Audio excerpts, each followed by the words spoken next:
নবীর চেহারা এত মায়াবী, নবীর চেহারা দেখাই যুবকের চোখ দিয়ে চরচর করে পানি পড়া শুরু হইতেছে।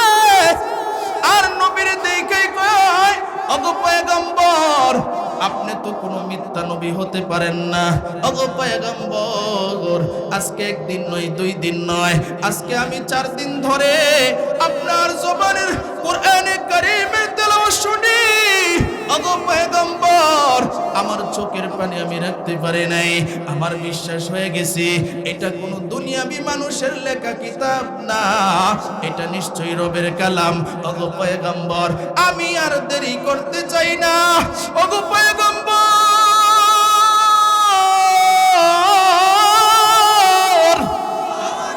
আমার এক্ষুনি কালিমা পড়ে মুসলমান বানায় দেন। নবী ডাক দিয়ে কয়, এরে যুবক, ঠিক আছে, আমি তোমারে কালিমা পড়ে মুসলমান বানায়া দিলাম, কিন্তু সাবধান, তুমি যে ঈমান আনছো, এই ঈমান আনার কথাটা কিন্তু বাড়িতে বলতে পারবা না। আমরা সকলেই নবীর মহব্বতে দুরূদ ইব্রাহিম পড়ব।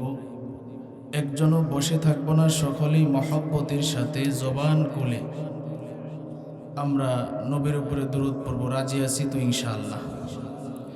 আল্লাহুম্মা সাল্লি আলা মুহাম্মাদিন ওয়া আলা আলি মুহাম্মাদ কামা সাল্লাইতা আলা ইব্রাহিম ওয়া আলা আলি ইব্রাহিম ইন্নাকা হামিদুম মাজিদ। আল্লাহুম্মা বারিক আলা মুহাম্মাদিন ওয়া আলা আলি মুহাম্মাদ কামা বারাকতা আলা ইব্রাহিম ওয়া আলা আলি ইব্রাহিম ইন্নাকা হামিদুম মাজিদ। तकबीर में कलिमा में नमाजों में अदा में, तकबीर में कलिमा में नमाजों में अदा में, है नाम इलाही से मिला नाम मुहम्मद, है नाम इलाही से मिला नाम मुहम्मद। फरमाती है आदम के मुझे खुल्द तरी में, फरमाती है आदम के मुझे खुल्द तरी में, लेका हुआ तो बाप मिला नाम मुहम्मद, लेका हुआ तो बाप मिला नाम मुहम्मद। ऐ बंदे खुदा चाहोगा उनकी मुलाकात, ऐ बंदे खुदा चाहोगा उनकी मुलाकात, जल्दी से आ बैठे सुनो हजरत की नसीहत, जल्दी से आ बैठे सुनो हजरत की नसीहत। আলহামদুলিল্লাহ। পাঁচহারুলিয়া নয়াবাড়ি জামে মসজিদের উদ্যোগে আয়োজিত অধ্যকার মাহফিলের সম্মানিত সভাপতি, প্রধান অতিথি, বিশেষ অতিথিবৃন্দ, মুআজ্জাজ মুকাররম, জাতির মাতার মুকুট, ওরাসাতুল আম্বিয়া হযরত উলামায়ে কেরাম, দূর দূরান্ত থেকে আগত আল্লাহ পাকের আশিকিন, জাকিরিন, শাকিরিন, মুহিব্বিন, মুরব্বিন আযম, আমার কলিজার টুকরা যুবক বন্ধুগণ, স্নেহের ছোট ভাই এবং পর্দার আড়ালে আলোচনা শুনছেন সম্মানিতা মুসলমান মা ও বোনেরা, আল্লাহ রাব্বুল আলামিনের দরবারে আমরা শুকরিয়া আদায় করি যে মহান রব্বুল আলামিন আমাদেরকে ভালোবেসে মহব্বত করে আদর করে মায়া করে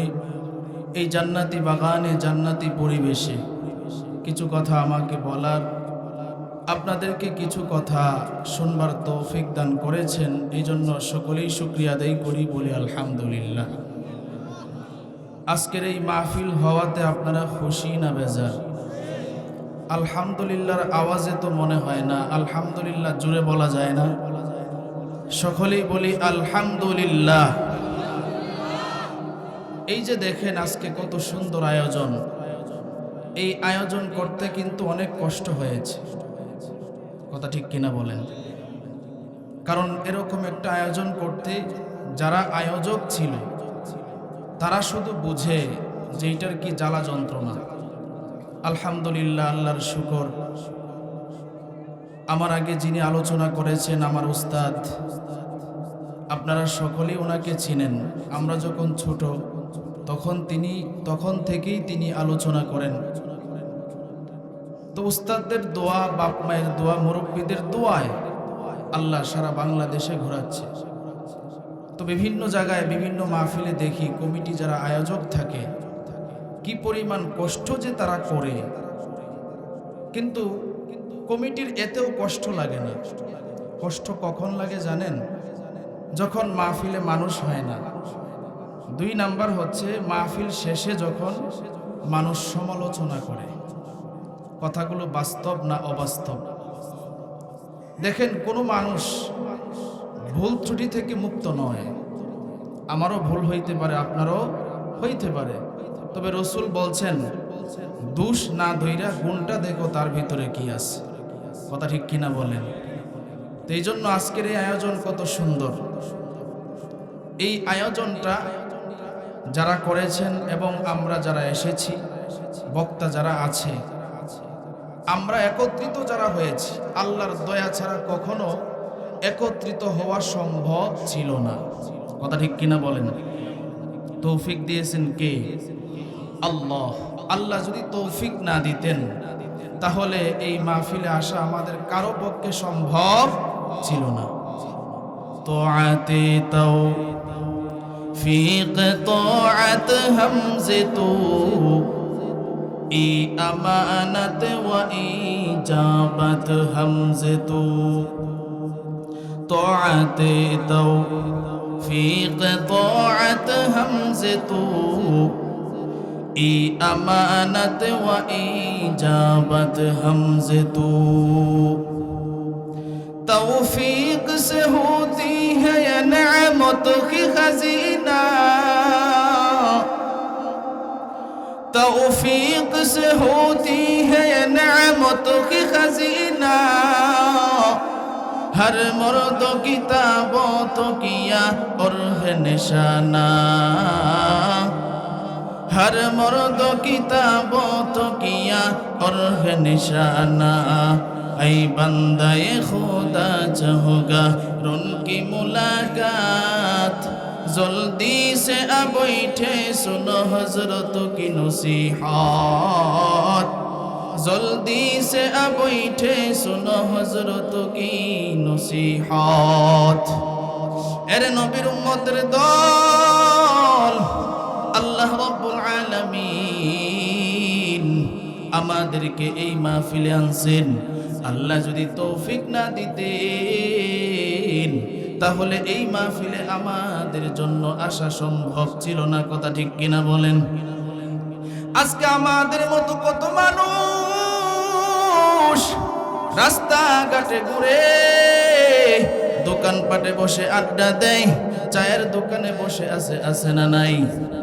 আরো জোরে আওয়াজ দিয়ে বলেন আছে না নাই? কিন্তু আমাদের কপাল কত ভালো, এমন একটা দামি জায়গায় আসলাম যেই জায়গার মধ্যে পৃথিবীর শ্রেষ্ঠ কিতাব কোরআনে কারীম, কোরআনে কারীমের আলোচনা শুনতে পারতেছি, কথা ঠিক কিনা? আরে ভাই, এমনও তো যুবক আছে যারা এই শীতের মধ্যে লেপের নিচে ঢুইকা কানের মধ্যে হেডফোন লাগায়া গান সিনেমা দেখতেছে, আছে না নাই? এমনও মুরব্বী আমি দেখেছি, রাস্তাঘাটে চলি অনেক সময় এমন দেখি মাথার মধ্যে টুপি আছে, হাতের মধ্যেও তসবিহ আছে, মসজিদ থেকেও নামাজ পড়া বাহির হয়েছে, কিন্তু চায়ের স্টলের দোকান যে থাকে, ওই দোকানের সামনে দাঁড়ায়া টিভির মধ্যে যে সিনেমা নাটক হয়, টুপি মাথা দিয়া তসবিহ হাতে নিয়া সিনেমার দিকে শয়তানের মতো তাকায়া থাকে, আছে না না? আপনাদের কপাল কত ভালো, এমন একটা দামি জায়গায় আল্লাহ আনছেন, পয়গম্বর জানায়া দিয়েছেন এই দামি জায়গায় যারা আসবে, যারা আলোচনা করবে, যারা আলোচনা শুনবে, নবী ডাক দিয়া কয় তিন দলের সগীরা গুনাহ আল্লাহ মাফ করে দেয়। শুধু তাই নয় রে ভাই, আল্লাহ রাব্বুল আলামিন জানায় দেয় এই মাহফিল শেষ পর্যন্ত যারা থাইকা দোয়া করে বাড়িতে যাবে, তাদের তওবা যদি আল্লাহর কাছে কবুল হয়, শুধু যে সগীরা গুনাহ মাফ হবে বিষয়টা তা না, আল্লাহ রাব্বুল আলামিন জীবনের সমস্ত গুনাহগুলি মাফ করে দিবে। চিন্তা করে দেখেন, আমরা এখানে যারা আসলাম, এত নিয়ামত পাওয়ার পরেও আজকে আমাদের ভিতরে শুকরিয়া নাই, কথা ঠিক কিনা? আরো জোরে আওয়াজ দিয়ে বলেন ঠিক কিনা? আজকে আমরা এখানে যারা আছি, আমরা সকলেই তো মানুষ, দেখতে তো মানুষ, কিন্তু আসলে কতটুকু গুণগত মানুষ হইতে পারলাম? নবীজি ডাক দিয়া কয় গুণগত মানুষ হওয়া লাগবে, এমন মানুষ হওয়া লাগবে যেন তোমার নামটা আসমানে আলোচনা হয়। সুবহানাল্লাহ। আজকে কত নিয়ামত আমরা পাইলাম, আল্লাহ তো আমাদেরকে বিনা দরখাস্তে মানুষ বানাইছে। মানুষ বানানোর পর আল্লাহ রাব্বুল আলামিন আমাদেরকে মুসলমানের ঘরে জন্ম দিয়েছে। মুসলমানের ঘরে জন্ম দেওয়ার পরেও কিন্তু আল্লাহ শেষ করেন নাই। আল্লাহ রাব্বুল আলামিন এরপরে এমন একটা দামি নিয়ামত আল্লাহ দান করেছেন, আখিরি জামানার পয়গম্বরের উম্মত বানাইছেন। কথা ঠিক কিনা বলেন? যেই নবীর উম্মত হওয়ার জন্য অন্য নবীর আল্লাহর কাছে দরখাস্ত জানায়, ওগো আল্লাহ, আমারে তুমি নবী না বানাইয়া আখিরি জামানার পয়গম্বরের উম্মত বানাও। তাহলে চিন্তা করে দেখেন কেমন দামি নবীর উম্মত আল্লাহ আমাদেরকে বানাইছে। পয়গম্বর ঈসা আলাইহিস সালাতু ওয়াস সালাম আল্লাহর ডাক দিয়ে কয়, আল্লাহ, আখিরি জামানার পয়গম্বরের উম্মত হতে চাই। পয়গম্বর মূসা আলাইহিস সালাতু ওয়াস সালাম আল্লাহর ডাক দিয়ে কয়, আল্লাহ, আখিরি জামানার পয়গম্বরের উম্মত হতে চাই। আল্লাহ ডাক দিয়া কয়, আরে মূসা, আখিরি জামানার পয়গম্বরের উম্মতের লিস্টি যে আমি আল্লাহ করেছি, এই লিস্টি ফিল আপ হয়ে গেছে, তোমার এই দোয়া আমি কবুল করতে পারবো না। আল্লাহ ডাক দিয়া কয়, ঈসা, তোমার দোয়া আমি আল্লাহ কবুল করলাম, কিয়ামতের আগে আমি আল্লাহ তোমারে আখিরি জামানার পয়গম্বরের উম্মত বানায় পাঠাবো। তাহলে চিন্তা করে দেখেন কত দামি আল্লাহ আমাদেরকে বানাইছে। এত দাম নবীর খাতিরে, নবীর উসিলায়। কথা ঠিক কিনা বলেন? সেই নবীর উপরে আল্লাহ 30 পারা কোরআন নাজিল করছেন। কয় পারা? আরো জোরে আওয়াজ দিয়ে বলেন। 30 পারা। আবার কিছু ভণ্ড আছে, কিছু কি আছে, কয় কোরআন শরীফ মোল্লারা কয় 30 পারা, আসলে তো 30 পারা না, গোপনে বলি আরো 30 পারা আছে, মোট 60 পারা। জোরে বলেন নাউজুবিল্লাহ। এই সমস্ত ভণ্ড আছে না নাই? মূলত কিন্তু কিচ্ছু জানে না। এখন তো আলহামদুলিল্লাহ স্বাধীন দেশ, এখন উল্টা পাল্টা বলবা আর গোপনে মারেফতের মাইর খাইতে পারবা। কথা ঠিক কিনা বলেন? কারণ ইসলাম নিয়ে চিনিমিনি যে করবে, এখন আর ছাড় দেওয়া হবে না, আগেও ছাড় দেওয়া হয় নাই। কারণ উলামায়ে কেরাম যারা হকের উপরে আছে, তাদের জেল জুলুম যত কিছুই হোক না কেন, উলামায়ে কেরাম হকের কথা বন্ধ করে নাই। আল্লামা মামুনুল হক সাহেব সহ যত উলামায়ে কেরাম হকের কথা বলেছে, জেল জুলুম অত্যাচার তাদের হয়েছে, এরপরেও জেলখানায় থেকে বাঘের বাচ্চার মতো হুঙ্কার দিয়েছে। কথা ঠিক কিনা বলেন? এই জন্য আউল বাউল সাউল যারা আছো, এখন বর্তমানে ইসকনের নাম দিয়ে যারা মনে করতেছো ভারতের দাসত্ব করবা আর ভারতের রাজ এই দেশে কায়েম করবা। আমাদের একজন অ্যাডভোকেট, যিনি এই স্বাধীনতা যে হয়েছে, এই স্বাধীনতার একজন সমন্বয়ক ছিল, তাকে গত 2 দিন আগে তারা আন্দোলনের নামে তারে ধরে নিয়ে জবাই করে হত্যা করেছে।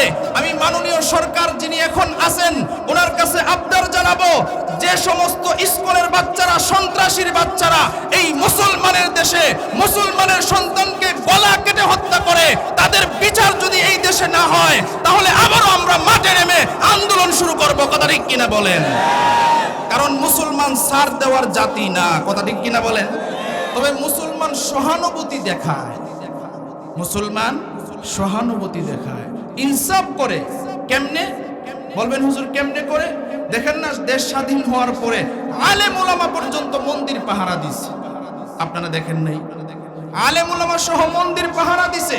মন্দির পাহারা দিছে তার মানে এটা নয় যে মন্দির সমর্থন করে, মূর্তি সমর্থন করে। না না, আমরা তো এক আল্লাহ বিশ্বাসী। তবে আমরা মনে করেছি, আল্লাহ তো বলছেন ধর্ম যার যার, আর প্রত্যেক এলাকায়, প্রত্যেক দেশে, প্রত্যেক গোত্রে যারা ধর্ম নিয়ে, যার যার ধর্ম নিয়ে আছে, তাদেরকে সুরক্ষা দিতে হবে। এই জন্য মূলত আমরা ইনসাফের দিক দিয়ে সহানুভূতি দেখায়া তাদের মন্দিরগুলো পাহারা দিয়েছি। তারা মনে করেছে যে যা মন চায় তাই করবে। 95% মুসলমানের দেশে যদি মুসলমানের কোরআন নিয়ে কথা বলা হয়, মাদ্রাসা নিয়ে কথা বলা হয়, মসজিদ নিয়ে কথা বলা হয়, আলেম ওলামার উপরে আঙ্গুল তোলা হয়, তাহলে এই আঙ্গুল ভেঙে দেওয়া হবে। কথা ঠিক কিনা বলেন? কাউকেই ছাড় দেওয়া হবে না। মনে রাখতে হবে, আলেম ওলামা আগে যেভাবে হুঙ্কার দিয়েছে, এখনো ঠিক এইভাবেই হুঙ্কার দিবে। এরকম আরো যদি স্বৈরাচার হয়, ওলামায়ে কেরামের মুখ বন্ধ করতে পারবে না। জেল, জুলুম, অত্যাচার যাই হোক না কেন, ফাঁসির কাস্টে ঝুলবে, এরপরও ওলামায়ে কেরাম কথা বন্ধ করবে না। কথা ঠিক কিনা বলেন? আপনারা কে কে রাজি আছেন হকের পক্ষে কথা বলতে? হাত তুলে আল্লাহর দেখায় দেন।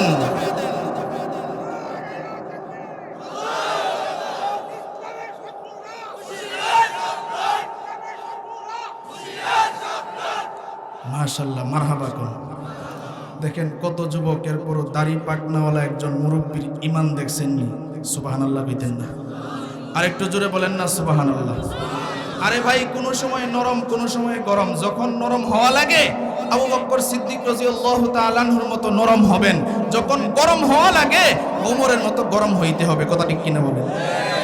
নাস্তিক, বেঈমান, মুরতাদরা তারা মনে করে মুসলমানরা তো একদম এই কোনো কথাবার্তা কয় না। না না, মুসলমান এমন জাতি না। আমি আগেই বলছি, সহানুভূতি দেখায়, তবে তাদের ধর্মের উপরে কথা বললে ছাড় দেয় না। কথা ঠিক কিনা? এই জন্য ভাই, নবীর উপরে কয় পারা কোরআন নাজিল হয়েছে? আরো জোরে আওয়াজ দিতে হবে। কয় পারা? 30 পারা। যারা বলবে 60 পারা, এইগুলার গোপন একটা কামরায় ধইরা এরা কয় মারেফতের সম্রাট নাকি হইছে। তাইলে মারেফত অর্থ হইল গোপন। আপনারাও কইবেন মারেফত হলো আপনি চলেন, তাইলে মারেফতে কিছু জুতার বাড়ি আছে। কথা ঠিক কিনা বলেন? এই মারেফতের জুতার বাড়ি দিয়া সাইজ করবেন, এরপরে দেখবেন আসলে তো কিচ্ছু জানে না। এরপরে আসল কথা বাইরিব, পাও ধরে মাপ চাইব, আসলে আমি কিচ্ছু জানি না। কথা ঠিক কিনা বলেন? এই জন্য ভাই সাবধান হতে হবে। কোরআন শরীফ কয় পারা? আরো জোরে আওয়াজ দিতে হবে। কয় পারা? আল্লাহ এই কোরআনের মধ্যে আমি যে আয়াত কানা তেলাওয়াত করেছি, আল্লাহ বলেন লাকাদ কানা লাকুম ফি রাসূলিল্লাহি উসওয়াতুন হাসানাহ। আল্লাহ রাব্বুল আলামিন বলেন, তোমাদের জন্য রয়েছে নবীজির ভিতরে উত্তম আদর্শ। সুবহানাল্লাহ বিদেন। এরপরে আরেকটি আয়াতে কারিমা তেলাওয়াত করেছি, আল্লাহ বলেন ওয়ামা আরসালনাকা ইল্লা রাহমাতাল লিল আলামিন। আল্লাহ বলেন যে আমি এমন একজন নবী পাঠাইছি যেই নবী গোটা জাহানের জন্য রহমত। জোরে বলেন সুবহানাল্লাহ। এখন ওই রহমতের নবী কি বলে দেখেন।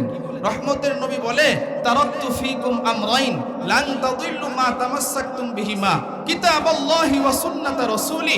রাসূল বলেন যে আমি তোমাদের মাঝে থাকবো না, তবে আমি না থাকলেও দুইটা জিনিস রেখে গেলাম। এক নাম্বার কিতাব আল্লাহ, রবের কালাম। 2 নাম্বার ওয়া সুন্নাতা রাসূলি, আমি রাসূলের সুন্নত। এই দুইটা জিনিসকে যারা আঁকড়ায় ধরতে পারবে, দুনিয়া আখিরাতে উভয় জাহানে সফল কাম হয়ে যাবে। জোরে বলেন সুবহানাল্লাহ। তাহলে রাসূল কয়টা জিনিস আঁকড়ায় ধরার কথা বলছেন? সবাই আওয়াজ দিতে হবে। কয়টা? আরো জোরে আওয়াজ দিয়ে বলেন কয়টা? মাশাআল্লাহ। 1 নাম্বার হইল কিতাব আল্লাহ। 1 নাম্বার কি? মাশাআল্লাহ। 2 নাম্বার হইল নবীজির সুন্নত। 2 নাম্বার কি? নবীজির সুন্নত। এখন শুনেন, এই কিতাব এমন একটি কিতাব, রাসূল বলেন মনে কইরো না এটা দুনিয়াবি কোনো মানুষের লেখা, না না, এই কিতাবটা এমন একটা কিতাব, যেই কিতাব যদি কোনো ব্যক্তি নাও পড়তে পারে, শুধু তাকায়া থাকবে তো রব তাকে সওয়াব দিতে থাকবে। সুবহানাল্লাহ, রব তাকে সওয়াব দিতে থাকবে। কেউ যদি কোরআন পড়তে পারে না, কিন্তু মহব্বতের সাথে যদি বুকে জড়ায়া বলে আল্লাহ তোমার কালামকে আমি মহব্বত করলাম, আল্লাহ এটা তো তোমার রবের কালাম, আল্লাহ কয় বান্দা তুই আমার কালামরে মহব্বত করছস, আমি আল্লাহ তোরে মহব্বত করি। সুবহানাল্লাহ। রাসূলের সুন্নত রাসূল রেখে গেছেন, কিন্তু আফসোস এই সুন্নত আজকে আমাদের মাঝে নাই।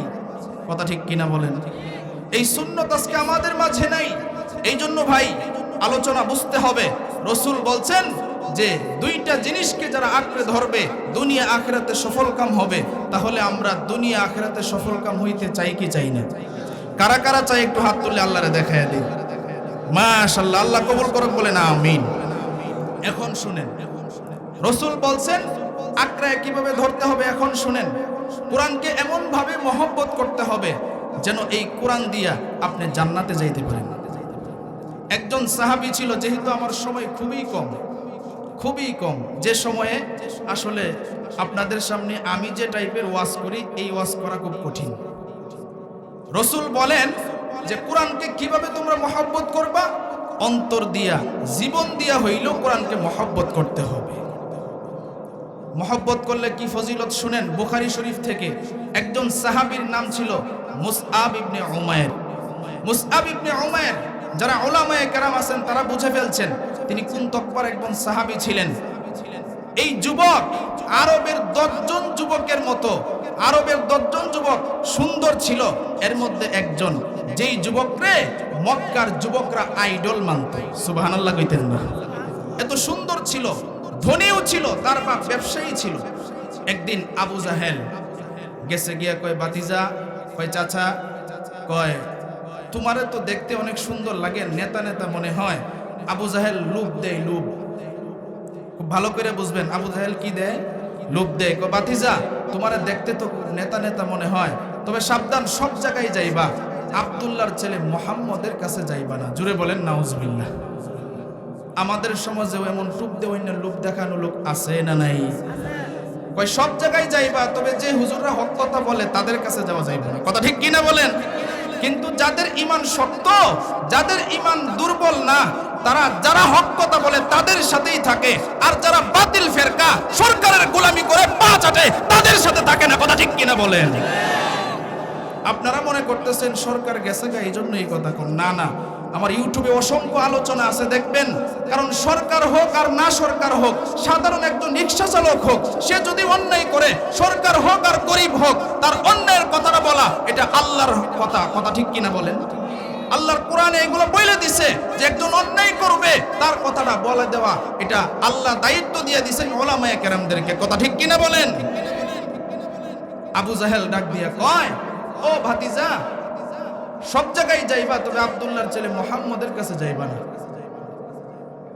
এখন সে চিন্তা করে কি ব্যাপার, চাচাই সব জায়গায় যাইতে কইলো, আব্দুল্লাহর ছেলে মুহাম্মদের কাছে যাইতে নিষেধ করলো, কারণটা কি? তিনি এবার মনে মনে নিয়ত করলেন, আজকেই আমি নবী মুহাম্মদুর রাসূলুল্লাহ সাল্লাল্লাহু আলাইহি ওয়াসাল্লামের কাছে চলে যাব। সুবহানাল্লাহ। নবীর কাছে গেলেন, গিয়া দেখে নবী কোরআনে কারীম তেলাওয়াত করতেছে। কারণ কোরআন তেলাওয়াত তো এমন মজা, ইমাম সাহেবরা প্রতি নামাজের মধ্যে সূরা ফাতিহা তেলাওয়াত করে কি করে না?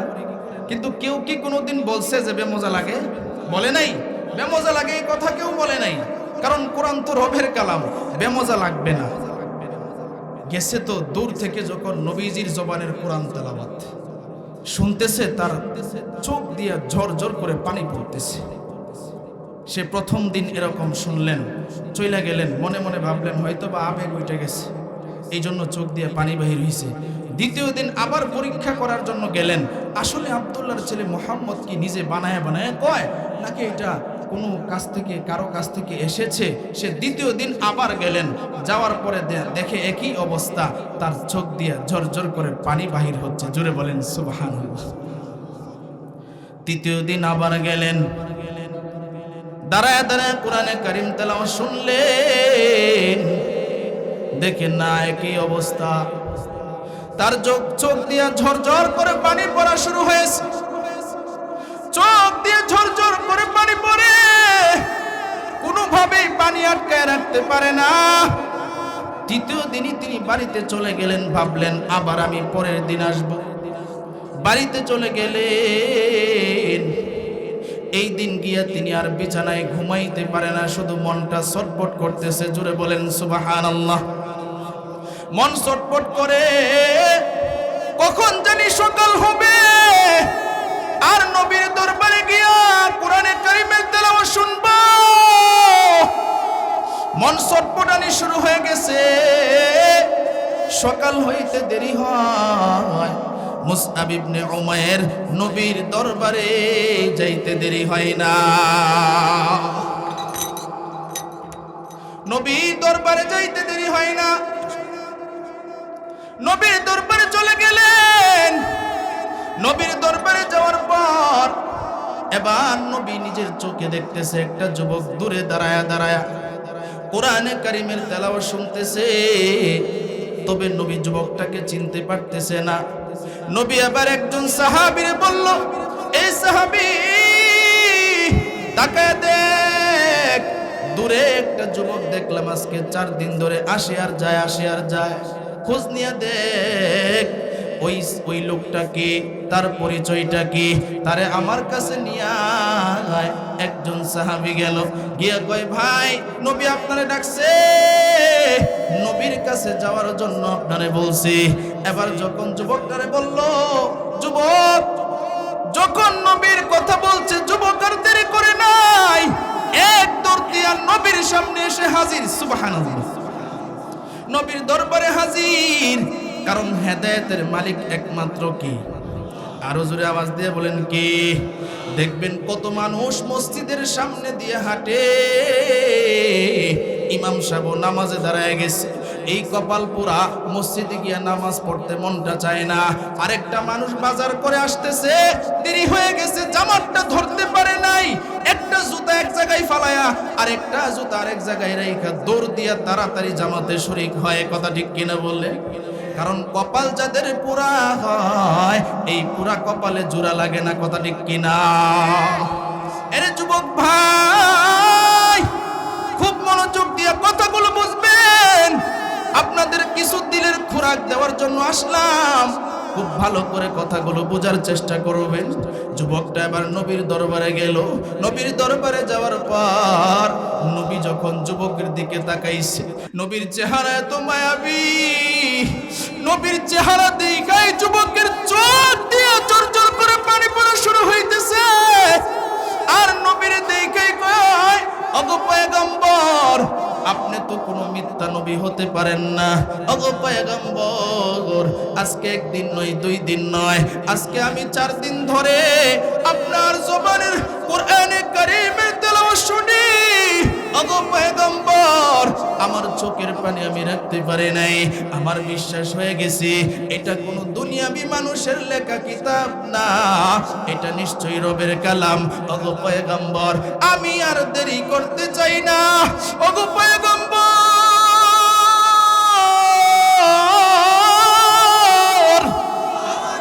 আমার এক্ষুনি কালিমা পড়ে মুসলমান বানায় দেন।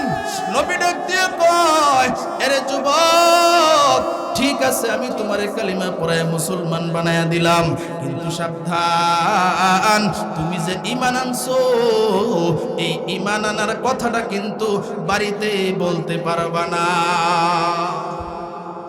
দেখবেন বাপ মায়ে যদি একটা কথা নিষেধ করে, সন্তান যদি এই কথাটা এই কাজটা করে, সন্তান ঠিকই কিন্তু বিপদে পড়ে। কথা ঠিক কিনা বলেন? কারণ মুরব্বীদের কথা অনেক দামি। মুরব্বী যারা আছে, অনেক সন্তান এমন আছে দেখবেন যেই সন্তানগুলা কয় এরা আগের যুগের মানুষ, বাপ মারে কয় নাউজুবিল্লাহ বিতেন বেশি বুঝে সন্তান, কয় আমার বাপ মা আগের যুগের মানুষ, বেশি একটা বুঝে না। এমন সন্তান আছে না নাই? আর যারা আদবলা সন্তান, না না, আমার বাবা একটা কথা বলছে, যদিও আমার বাবার কথাটা ভুল হয়, আদবের সাথে সন্তান বাবারে ডাক দিয়ে কয়, আব্বা জান, আপনি যেটা বলছেন সেটা হয়তো বা এইভাবে না হইয়া এইভাবে হবে, কথা ঠিক কিনা বলেন? এই জন্য এটা হইল আদবলা সন্তানের কাজ। আর যেই সন্তান বেয়াদব হয়, ওই সন্তান বাপ মার সাথে বেয়াদবি করে আসে না না। মুসআব রে ডাক দিয়ে কই, সাবধান, তুমি ঈমান আনার কথাটা বাড়িতে জানাইবা না,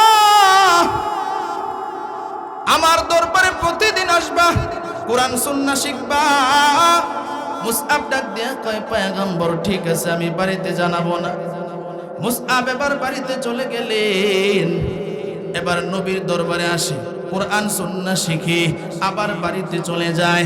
এইভাবে যখন আসা যাওয়া করে, সংক্ষেপ করে রে ভাই, এবার একদিন যখন নবীর দরবার থেকে যায়, ইমানের ভিতরে জ্বালাতন শুরু হয়ে গেছে, ইমানের জ্বালা শুরু হয়ে গেছে। মুসআব নিজের নিজে কয়, আমি যে কালিমা পড়লাম, আমি যে আল্লাহর এক হিসাবে সাক্ষ্য দিলাম, আমি যে নবীর এক হিসাবে সাক্ষ্য দিলাম, এটা তো মিথ্যা নয়। আমি যেই ধর্ম গ্রহণ করেছি সেই ধর্ম তো মিথ্যা ধর্ম নয়। আমি যে কিতাব শিখতেছি এই কিতাব তো মিথ্যা কিতাব নয়। সুতরাং বাড়িতে বললে কি হবে?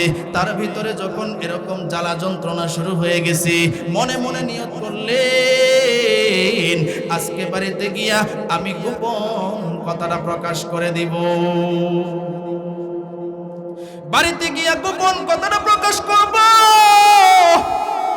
মুসআব বাড়িতে চলে গেলেন, বাড়ির সামনে গিয়া মারে ডাক দিছে, মা গো, তাড়াতাড়ি ঘরের বাহিরে আসো।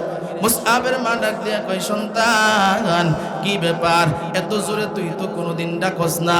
এরে সন্তান, আস্তে আস্তে ঘর থেকে বাহির হস, আবার আস্তে আস্তে ঘরের ভিতরে ঢুকস। কি হয়েছে রে সন্তান, কেন তুমি চিল্লাও? মা এবার বাহিরে আসলো, বাহিরে আসার পর ডাক দিয়া কয়, মা গো, আমি আপনার কাছে একটা গোপন কথা বলতে চাই। মা ডাক দিয়ে কই, সন্তান, ঠিক আছে, গোপন কথা কি বলবা আমারে বলো। বলে, মা গো, আমি যে কোথায় যাই জানো? বলে, না রে সন্তান, না, তুমি কোথায় যাও আমি সেটা জানি না। বলে, মা গো, আমি প্রতিদিন নবীর দরবারে যাই, আর নবীর দরবারে গিয়া আমি কোরআন সুন্নাহ শিখি, আমি কোরআন হাদিস শিখি।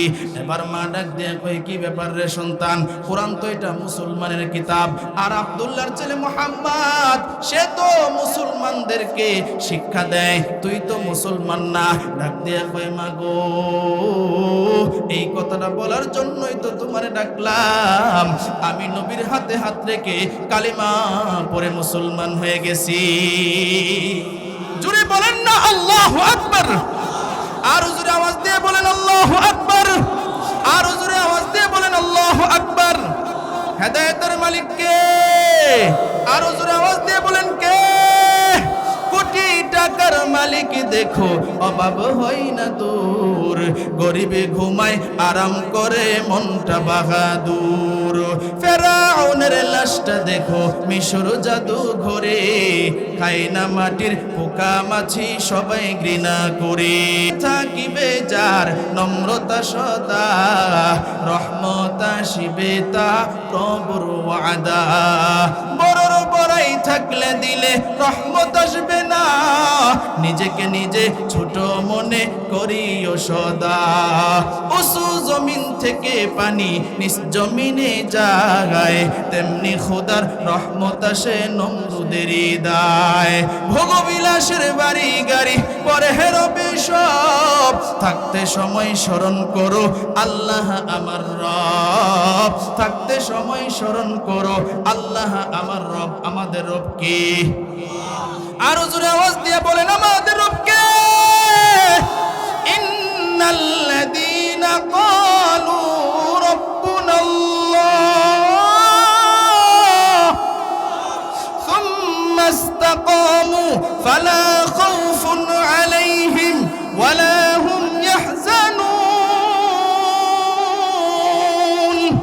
এই কালামে জিন্দা কুরআনে হাকিম, হিকমতে ওলা ইয়াজালাসতু কাদিম জামিউল আলম ফিল কুরআনে হাকিম তাকাসার আতন ওয়াফহামুর রিজালিন বাকা কুরআন কালামুল্লাহ বসনো কাদিমাস্তি নুঈনু জোরে বলেন আল্লাহু আকবার আরো জোরে আওয়াজ দিয়ে বলেন আল্লাহু আকবার মুসআব যখন মার কাছে কথা বলল মার মাথা গরম ডাক দিয়ে কয় সন্তান তুই কি কথা আমারে শুনাইলি তাড়াতাড়ি তার বাপরে ডাকলো তার চাচারে ডাকলো আত্মীয় স্বজন যারা আছে ডাকলো কই তাড়াতাড়ি বাড়িতে আসো বলে তো তাড়াতাড়ি কেন ডাকলা বলে তোমার সন্তান যে কাণ্ড ঘটাইছে তাড়াতাড়ি বাড়িতে আসো বিচার করিয়া যাও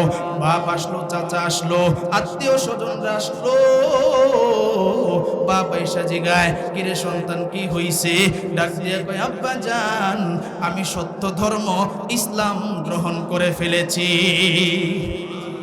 ডাক দিয়ে কই সন্তান কি কস এই জন্যই কি তোরে আমি আদর করে বড় করছিলাম তুই কেন বিধর্মী হয়ে গেলি সন্তান ডাক দিয়ে কয় আব্বা জান আমি যেই ধর্ম গ্রহণ করেছি আমি যেই কোরআন শিখতেছি সেই ধর্ম সত্য কোরআনও সত্য যেই নবীর হাতে হাত রেখে কালিমা পড়েছি নবীও সত্য জোরে বলেন সুবহানাল্লাহ ওগো আব্বা জান আপনিও আমার সাথে চলেন একদিন গেলে বুঝবেন বাপ আরো তার রাগ উঠে গেল ডাক দিয়ে কয় সন্তান এক্ষুনি তাড়াতাড়ি বল ঈমান ছাড়বি নাকি তোরে আমি এক্ষুনি আমি বন্দি করে রাখবো এবার সন্তান ডাক দিয়ে কয় ওগো আব্বা জান ঈমান দিতে রাজি নাই প্রয়োজনে আমি মরতে রাজি আছি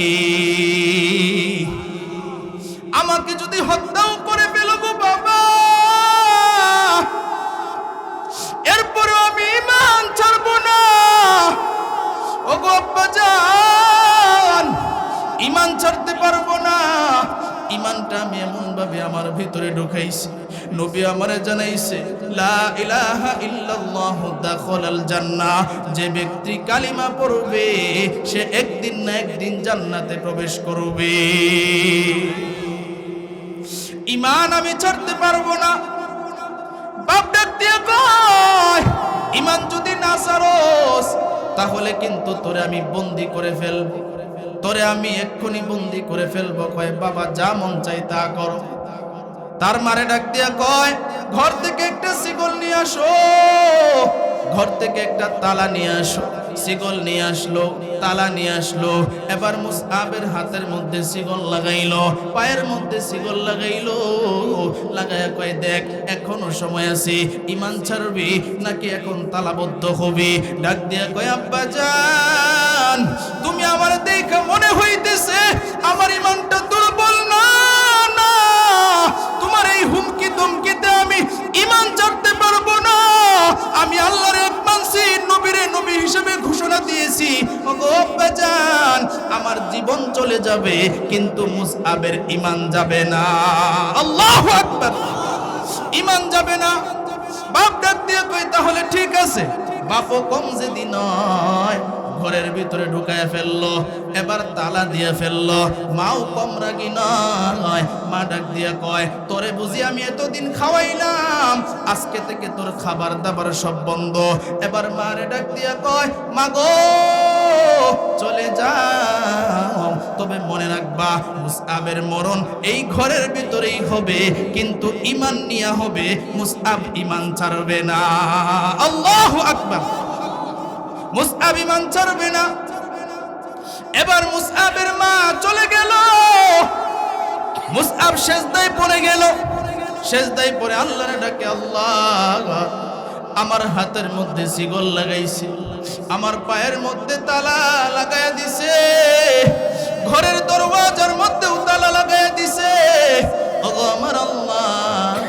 আমার অন্তরে কষ্ট নাই তবে আল্লাহ তোমার কাছে একটাই আমার চাওয়া ওগো আমার রব আমি নবীর দরবারে আজকে থেকে যাইতে পারবো না নবীর জবানের কোরআন তেলাওয়াত এত মজা আমার কাছে লাগে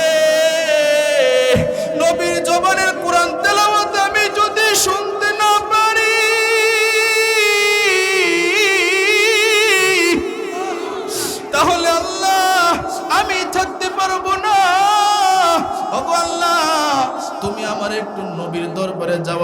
ব্যবস্থা করিয়া দাও।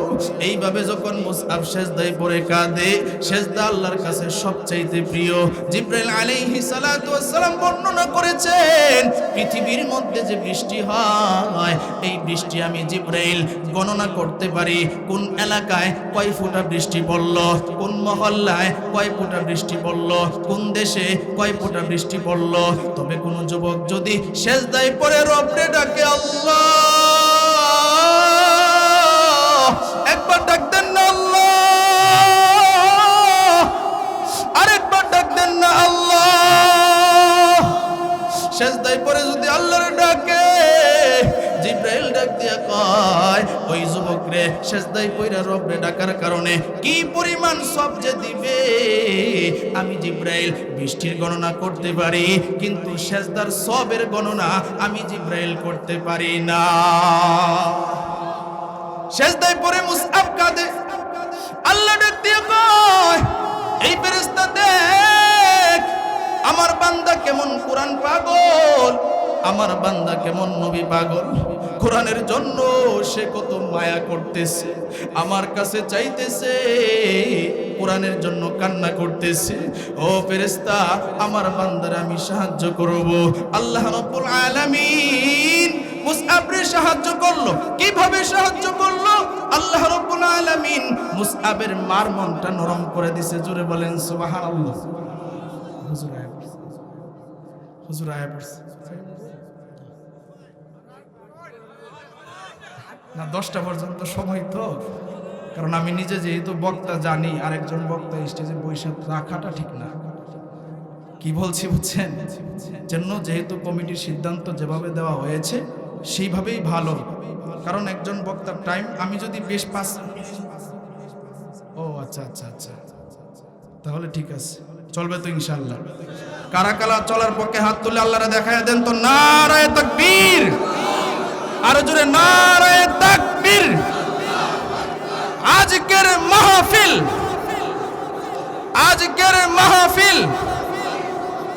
মাশাআল্লাহ, আল্লাহ কবুল করুক। সকলেই বলেন আমিন। সাহায্য করছেন কে? আরো জোরে আওয়াজ দিয়ে বলেন কে? এখনো যদি আমরা রবের কাছে চাই, আমাদেরকে সাহায্য করবে কি করবে না? আরো জোরে আওয়াজ দিয়ে বলেন করবে কি করবে না? রব সব সময় বান্দার দিকে তাকায়া থাকে। আমরা যারা এখানে আছি আমরা তো নিতে পছন্দ করি, কিন্তু এমন রব আমরা পেয়েছি যেই রব দিতে পছন্দ করে। জোরে বলেন সুবহানাল্লাহ। আমরা নিতে পছন্দ করি, আমরা মানুষের দিতে এতটা পছন্দ করি না যতটুকু নিতে পছন্দ করি। কিন্তু রব ডাক দিয়া কয় বান্দা আমি সব সময় তোর মুখের দিকে তাকায়া থাকি, দেখি তো আমি আল্লাহর কাছে তুই জবানটা নাড়ায়া চাস কিনা। জোরে বলেন সুবহানাল্লাহ। আল্লাহ তাকায়া থাকে, আল্লাহ ডাক দিয়ে কয় আমি তার মার মনটা নরম করে দিছি। বুখারী শরীফের হাদিস বলতেছি, বানানো ঘটনা নয়। মার মনটা নরম করছে। মা তো সন্তান পেটে ধারণ করছে, কারণ সন্তান যতই খারাপ হোক কিছুক্ষণের জন্য দেখবেন মা রাগ করে, বকা দেয়, গালিগালাজ করে, কিন্তু একটা সময় এমন হয় যে মা গোপনে অন্য রুমে বৈশা বৈশা ওই ছেলের জন্যই কাঁদে। কথা ঠিক কিনা? ওই ছেলের জন্যই কাঁদে, হায়রে আমার ছেলেটা বুঝলো না। কথা ঠিক কিনা বলেন? মার মনটা নরম হয়ে গেছে, মা চোখের পানি পালায়া কান্দে, হায়রে আমার ছেলেটা বুঝলো না, কেন সে অন্য ধর্ম গ্রহণ করলো। আমার ছেলেটারে আমি নিজের হাতে তালা লাগায়া বন্ধ করে দিলাম, অনেক দিন ধরে আমার সন্তানটারে আমি দেখি না। মার মন যখন নরম হয়ে গেছে, মা এবার ঘরের কাছে চলে গেছে। ঘরের কাছে যাওয়ার পর এবার দেখি মুসআব সেজদায় পড়ে কাঁদে, কান্না করে করে মুসআব আল্লাহর ডাকে, আর ডাক দিয়া কয় আল্লাহ আমি তোমার কাছে আমার হাতে যে শিকল লাগাইছি, আমার পায়ের মধ্যে যে তালা লাগাইছি, দরওয়াজার মধ্যে যে তালা লাগাইছে, এই জন্য আমার অন্তরে কষ্ট নাই। আমার কষ্ট একটাই, আমি নবীর দরবারে গিয়া কোরআন তেলাওয়াত শুনতে পারতেছি না। মুসআবের মা সন্তানের যখন কান্না দেখলো, তার কান্না আরো বেড়ে গেল, কারণ মা তো সন্তানের কান্না দেখে মা সহ্য করতে পারে নাই। এই মজলিসে এমনও সন্তান আছে যেই সন্তানের মা নাই, যেই সন্তানের বাবা নাই, আছে না নাই? আরে ভাই, এই কথাগুলো শুধু তারাই বুঝবে যেই লোকটার মা নাই, যেই লোকটার বাবা নাই। মা বাবা থাকতে এতটা বুঝে আসে না, কিন্তু মা বাবা যখন দুনিয়া থেকে বিদায় হয়ে যায়, মা বাবা যে কেমন দামি এটা কবরে যাওয়ার পরে সন্তানে হারে হারে টের পায়। কথা ঠিক কিনা? এবার মুসআবের মা সন্তানের কান্না দেখে কান্নার আওয়াজ আরো বেড়ে গেল। মানুষ যখন কাঁদে, কান্না যখন বাড়ে, দেখবেন ফুফায়া ফুফায়া বান্দার কান্না আসে। মুসআবের কানের মধ্যে মার কান্নার আওয়াজ গেল।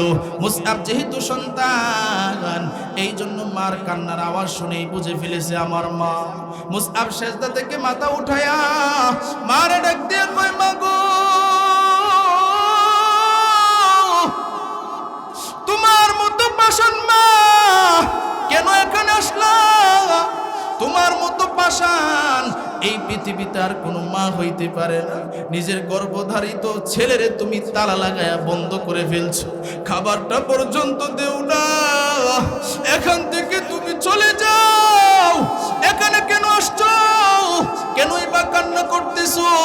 মা ডাক দিয়ে কই, সন্তান আর তুই আমারে লজ্জা দিবি না? আরে সন্তান, তোরে একবার না দেখলে আমি থাকতে পারি না। তোরে একবার খাবার না খাওয়াইতে পারলে, আমি একবার খাবার তোরে না খাওয়াইতে পারলে আমি থাকতে পারি না। আরে সন্তান, আজকে তুই আমার কাছে যা চাবি আমি তারে তাই দিয়ে দিব। জোরে বলেন সুবহানাল্লাহ। আল্লাহু আকবার। আমাদের ভাই আসছেন, আমাদের কেন্দ্র থানার গর্ব হযরত মাওলানা তরিকুল ইসলাম নুরানী সাহেব। সকলেই বলেন মারহাবা। নারায়ে তাকবীর, নারায়ে তাকবীর। হযরত মাওলানা তরিকুল ইসলাম নুরানী সাহেব, জোরে বলেন মারহাবা। আল্লাহ যত দায়ী আছে, যত আলেম উলামা এত কষ্ট করে শীতের মধ্যে সারা বাংলাদেশ নয় সারা পৃথিবীর মধ্যে যারা কথা বলে, আল্লাহ সকল দায়ীকে কবুল করুক। সকলেই বলেন আমিন। আল্লাহ সকল মুসলমানদেরকে, সারা বিশ্বে যারা মুসলমানরা আছে যারা নির্যাতিত হইতেছে, আল্লাহ সকল মুসলমানদেরকে হেফাজত করুক। সকলেই বলেন আমিন। প্রিয় ভাইয়ারা আমার, সময় সংকীর্ণতার কারণে সামনে আগানো যাচ্ছে না। আল্লাহ সকলকে এই কথাগুলির উপর আমল করার তৌফিক দান করুক। সবাই আমার জন্য দোয়া করবেন তো ইনশাআল্লাহ। তবে কথা হলো, একজন উঠবেন না, উঠলে খারাপ দেখা যায়। আরেকজন আলোচক আলোচনা করবে। সকলে ইনশাআল্লাহ বসেন। আসসালামু আলাইকুম ওয়া রাহমাতুল্লাহি ওয়া বারাকাতুহু।